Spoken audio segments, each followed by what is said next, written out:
বাঁকুড়ার ছেলে আব্দুল স্কুলের বেহাল অবস্থা তুলে ধরতে চেয়েছিল, তাই প্রধান শিক্ষক কাশীনাথদের কাছে জানতে চেয়েছিল। আর সেই প্রধান শিক্ষক তার বাবার লাশ ধরিয়ে দিয়েছে, বুঝতে পারলেন? বিজেপির কিছু দুষ্কৃতী বাড়িতে পাঠিয়ে তার বাবা এবং ছেলেকে মারার চেষ্টা করা হয়, কিন্তু ছেলে যদিও বেঁচে যায় বাবাকে পিটিয়ে মেরে দেওয়া হয়।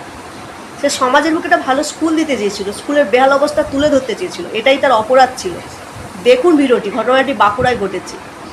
ওর গলার দাগ আপনারা দেখছেন, শাবল দিয়ে গলায় মারা হয়েছে। আপনারা জানেন একটা কারোর গলায় যদি এইভাবে শাবল দিয়ে মারা হয় কি উদ্দেশ্যে মারা হয়ে থাকে? বলুন তাহলে গুন্ডাটাকে গলায় শাবলের দাগ দিয়ে যে ছেলেটা দাঁড়িয়ে আছে, এই গলার অপরাধটা কি? এই গলা দিয়ে শিক্ষা নিয়ে কথা বেরোচ্ছিল। বিজেপির তরফ থেকে রাজ্য সরকারকে 10 দিনের আলটিমেটাম দেওয়া হলো, 4টি মূল দাবি সহ। এখানে বামপন্থী নেতৃত্ব আপনারা এসেছেন, একই সঙ্গে এসেছেন। আপনাদের কি পৃথক কোনো দাবি রয়েছে না একই দাবি? পৃথক কোনো দাবি নয়, এটা যেটা বললেন আশুতোষ, তার সঙ্গে খালি একটা সংযোজন করছি। এটা আশুতোষও এটা বলবে পরে আবার যখনই হবে, কোনো কারণে বলার সময় মিস হয়ে গেছে। তা হচ্ছে আপনারা জানেন যে আব্দুল সবার আগে স্কুলে গিয়ে স্কুলের যিনি হেডমাস্টার কাশীনাথ দে কাশীনাথ দে তার কাছে গিয়ে বলেছিল যে আমরা দেশ জুড়ে সিজেপির ডাকে এরকম ভাবে আমাদের এলাকার স্কুলগুলোর কি অবস্থা, সরকারি স্কুলের কি অবস্থা, তাই নিয়ে আমরা একটা সিটিজেন্স ভিজিলেন্স, আমরা একটা নাগরিকদের পক্ষ থেকে তা একটা দেখতে চাই। আমরা খালি স্কুলটা দেখতে চাই কি অবস্থায় স্কুলটা চলছে। একজন হেড স্যারকে এইটুকু কথাও বলেছিল। পরের দিন যখন স্কুলটাকে দেখতে গেল তখন ওর জন্য বিজেপির গুন্ডারা ওখানে অপেক্ষা করছে। কারা এই একটা সাধারণ একটা সোশ্যাল ভিজিলেন্সের দাবি কারা এখানে বিজেপির গুন্ডাদেরকে ডেকে আনলো? এখানে কাশীনাথদের ভূমিকা কি সেটাকেও খতিয়ে দেখতে হবে। পুলিশের ভূমিকার কথা তো আশুতোষ বললেন, এবং হাসপাতালের সিসিটিভি ফুটেজ, এই সিসিটিভি ফুটেজকেও বাজেয়াপ্ত করে যে কথাটা বলা হলো যে অনেকে যারা মেরেছিল ওরা যাদেরকে চেনে, আব্দুলের মা চিনতে পেরেছেন, আব্দুল চিনতে পেরেছে, তাদের নাম বলে অভিযোগ করা হয়েছে।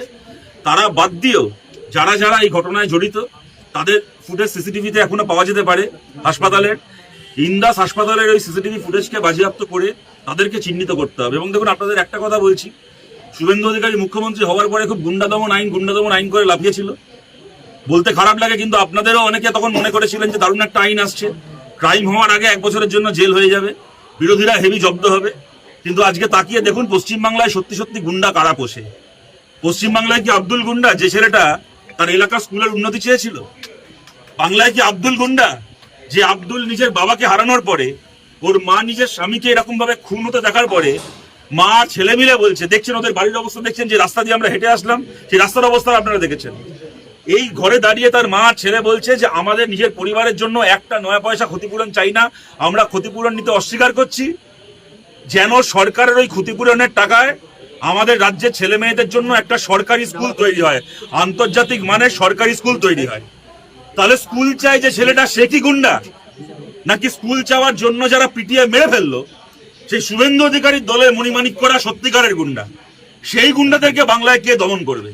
এবং দেখুন একটা কথা আপনাদেরকে বলছি, আজকে পশ্চিমবাংলায় গত 10 বছরে 15 বছরে সরকারি শিক্ষা ব্যবস্থার অবস্থা কি হয়েছে আমরা সবাই জানি। স্কুলগুলোর এই যে অবস্থা হয়েছে, আজকে এমন তো নয় যে 3 মাস হলো যে সরকার এসছে সেই সরকারকে কেউ দায়ী করছে পশ্চিমবাংলার সরকারি স্কুল খারাপ হওয়ার জন্য। আমি খুব খোলা মনে এটা বলছি, এই সরকার তো সবে দায়িত্ব নিয়েছে, এটা তো সবে কাজ করতে শুরু করেছে। আজকে পশ্চিমবাংলার সরকারি স্কুলগুলোর এই বেহাল অবস্থা তো গত 10-15 বছরে হয়েছে। সেই কথা বলে তো বিজেপিও গত বিধানসভা ভোট লড়েছে। তাহলে সেই অবস্থাকে নিয়ে যদি আজকে আব্দুল কথা বলে তাহলে ওকে মারার দরকার কি, ওর বাবাকে পিটিয়ে মারার দরকার কি? তার একমাত্র কারণ হচ্ছে বিজেপি চায় না আমাদের দেশে আদৌ এডুকেশন নিয়ে কথা হোক। বিজেপি চায় না আমাদের দেশে পাবলিক এডুকেশন, সরকারি শিক্ষা নিয়ে কথা হোক। বিজেপি চায় না আমাদের দেশে পাবলিক এডুকেশন সিস্টেম, সরকারি শিক্ষা ব্যবস্থা নিয়ে কথা হোক। বিজেপি চায় না আমাদের দেশে পাবলিক হেলথ সিস্টেম, সরকারি স্বাস্থ্য ব্যবস্থা, সরকারি হাসপাতাল নিয়ে কথা হোক, রাস্তাঘাট নিয়ে কথা হোক।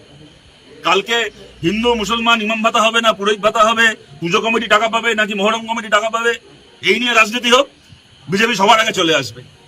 আর একটা ছেলে এসে ইমাম ভাতা, পুরোহিত ভাতা, মহরম আর মহরমের তাজিয়া আর পুজো কমিটির চাঁদা এইসবের বাইরে গিয়ে এলাকার স্কুল নিয়ে কথা বলছে, মানে তার থেকে বড় অপরাধী কেউ নেই। তাকে চড়াও হয়ে তাকে মারতে হচ্ছে, তার বাবাকে মেরে ফেলতে হচ্ছে। ওর গলার দাগ আপনারা দেখছেন, শাবল দিয়ে গলায় মারা হয়েছে। আপনারা জানেন একটা কারোর গলায় যদি এইভাবে শাবল দিয়ে মারা হয় কি উদ্দেশ্যে মারা হয়ে থাকে? বলুন তাহলে গুন্ডাটাকে গলায় শাবলের দাগ দিয়ে যে ছেলেটা দাঁড়িয়ে আছে, এই গলার অপরাধটা কি? এই গলা দিয়ে শিক্ষা নিয়ে কথা বেরোচ্ছিল, এই গলার কণ্ঠস্বরে শিক্ষার দাবি ছিল। তাহলে এই ছেলেটা গুন্ডা নাকি যারা এই শাবলের দাগটা দিয়েছে, যাদের হাতে শাবলটা ছিল তারা গুন্ডা? ওই গুন্ডাদেরকে দমন করার আইন পশ্চিমবাংলায় কে আনবে?